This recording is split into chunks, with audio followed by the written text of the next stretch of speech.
Dali. Good morning mga sis. Ayan. Coffee time tayo. Wala nang ulan at pasok na ng mga kabataan. Thank you, bebe. Anong cellphone ko? Wag ka gagalaw-galaw. Oh, naglilindol.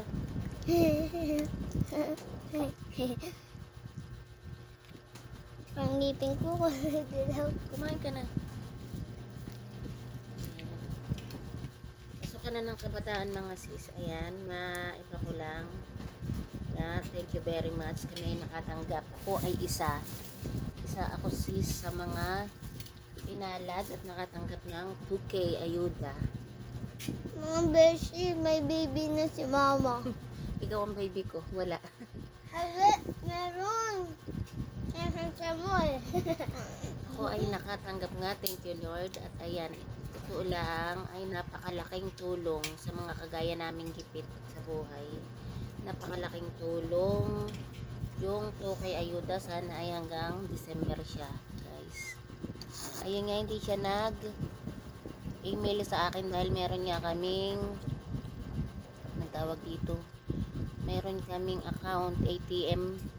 Ayun, may ATM kami kaya meron na kaming bank account at madiditik na lang namin kung mag-ano kami retry namin kung merong laman at aawangan ng Diyos ay meron ng laman yung aking ATM. Ngayon ko lang naditik, guys. Ma, Kamay nga kain tayo, guys. ma.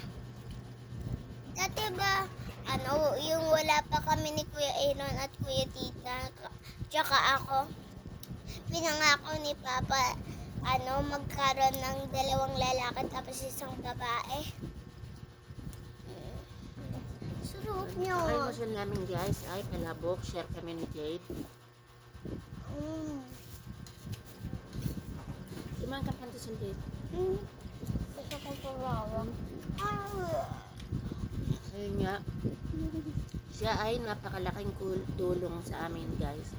Ayun nga lang, sa aming planta ay kunti nga lang ang nakakuha at nakakapanglumo nga. Siyempre yung iba ay asang-asa. At siguro sa amin ay mga 10 lang. Mga 100 tao kami at 10 lang. Pero yun ay may branch na iba at yung ibang branch ay ganun din. May nakuha din kaya ganun talaga siyempre ang buhay. Hindi ko alam kung paano nangyari na nakasama ko at pinalad. Ayun nga, nagtithank you ako kay Lord. Napakalaking bagay at napakalaking tulong iyon sa mga gipit, mga nagpapaaral, ng college. Napakalaking bagay, mga sis, pambili na ng bigas. Kung walang pwede.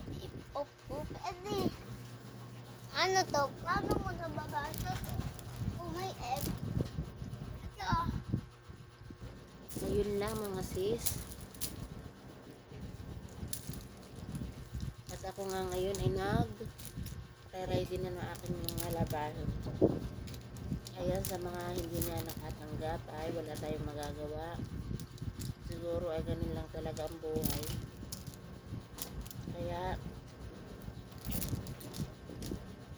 mali natin sa mga susunod, sa mga ay nakakatanggap na din yung iba.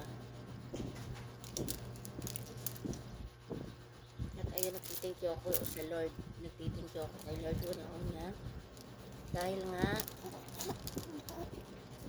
pinalad kami mga misis at yun nga, 1 tao lang sa isang family.